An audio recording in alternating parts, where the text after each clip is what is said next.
Hello everyone. It's autumn time here in Russia and rainy day. I'm doing my routine for geese, doing water for them, what I do every day. So I'm going to continue the topic why you can't create homestead in Russia part 2. So just quick brief catch up of what was previously said. So Russian law is complicated. Homestead means house with farmland, and here in Russia, because law is complicated and there are different categories, in many states or in many districts, you can't build a house on agricultural land.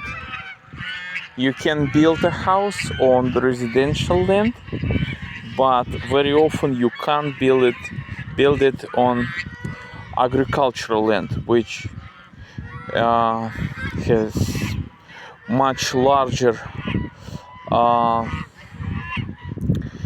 size and located outside residential areas. For more details, please watch my previous video with title Why You Can't Create a Homestead in Russia part 1. Okay, in part 2 I'd like to tell you about some problems in states or districts where farmers' house is allowed. Yeah, you can find some states or districts inside the state where farmer's house is allowed. You still go through like all the approvals and stuff like that, but it's allowed. Okay.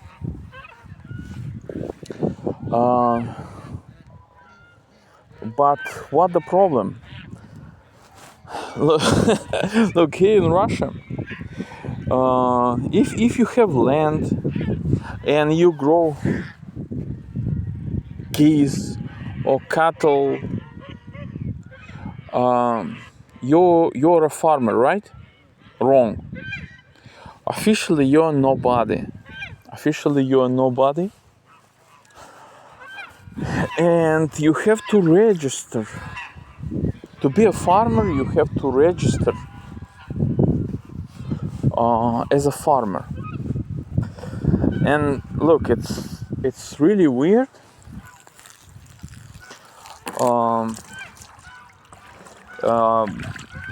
In Russia, to register as a farmer, it's like a registration for sole proprietor. Like you in Western countries, in America, Australia, you have such a thing as a sole proprietor, which is not a firm or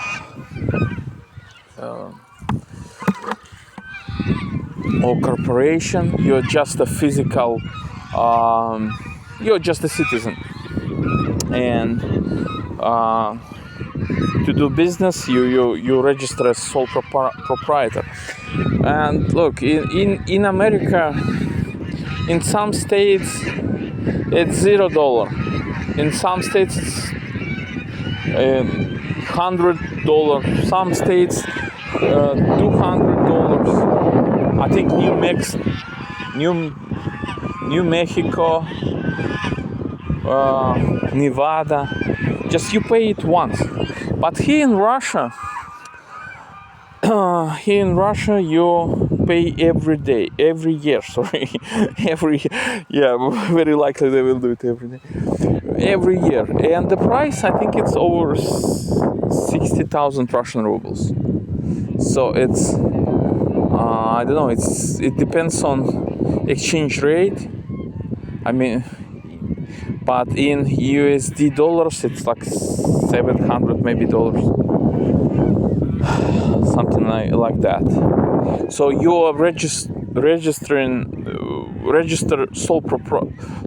as a sole proprietor, but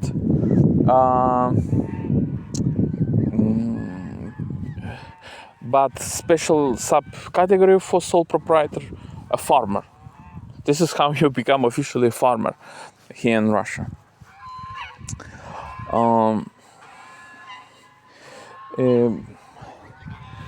And look, to me, it's too much money, you know, for nothing. I'm not saying I am like very poor, but I started a farm just a few years ago on a virgin land, and it's not like farming in Europe or America. Like you are a farmer because your parents were farmers, your grandparents were farmers, and they already have assets, yeah, and they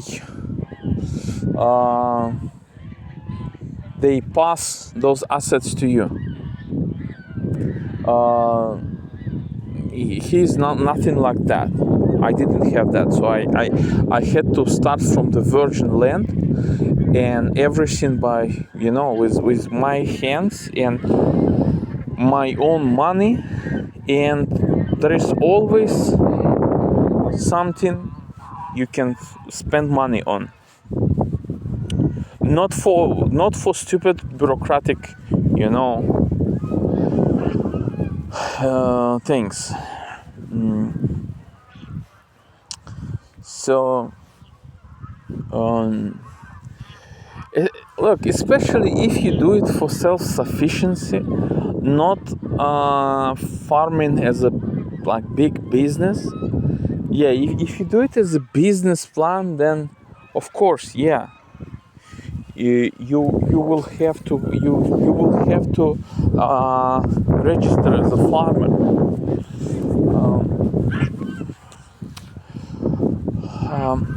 There is one YouTube channel,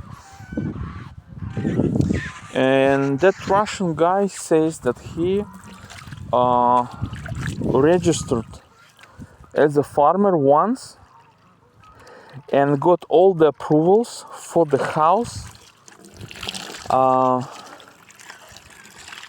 built a house, and then he just closed that, you know,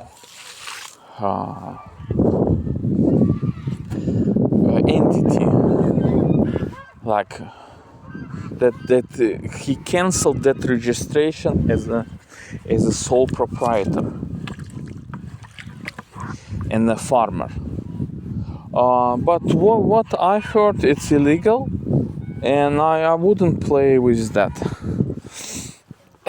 Look, here in Russia,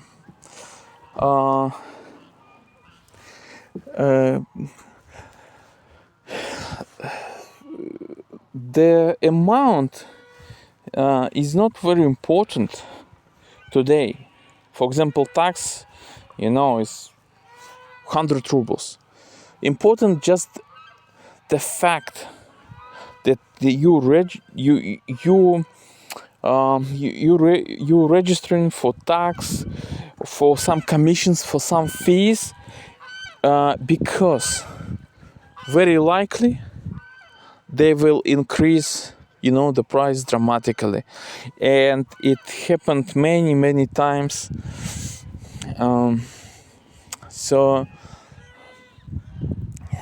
But if you want to go that way, at least you know from that video that first you have to find agricultural land in district or in state where it's allowed,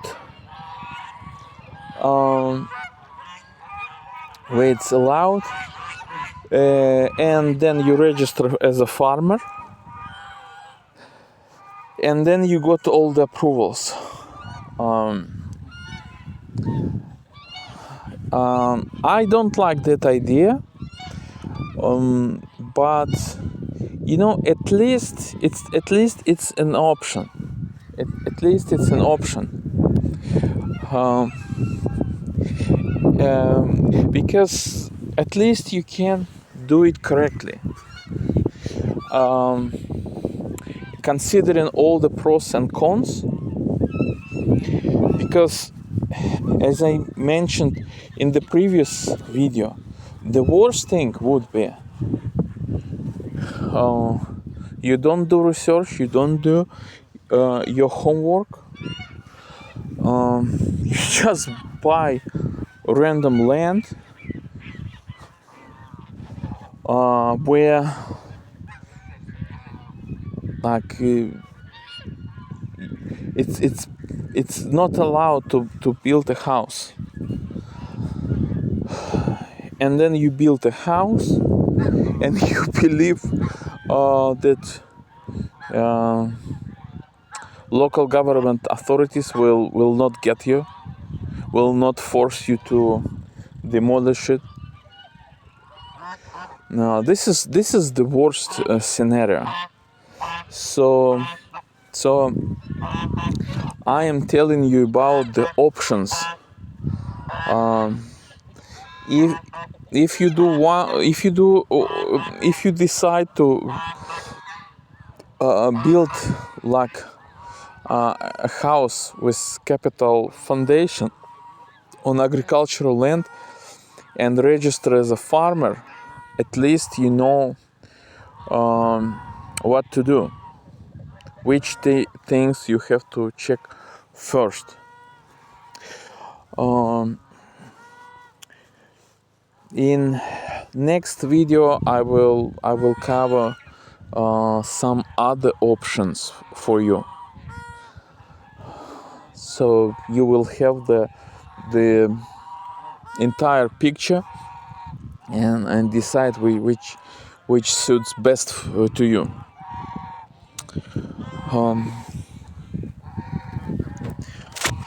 Okay guys, I have to go now. Oh look.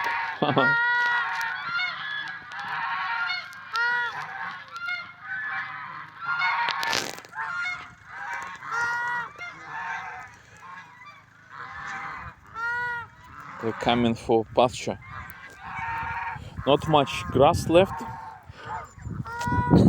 Okay guys, God bless you. Bye bye.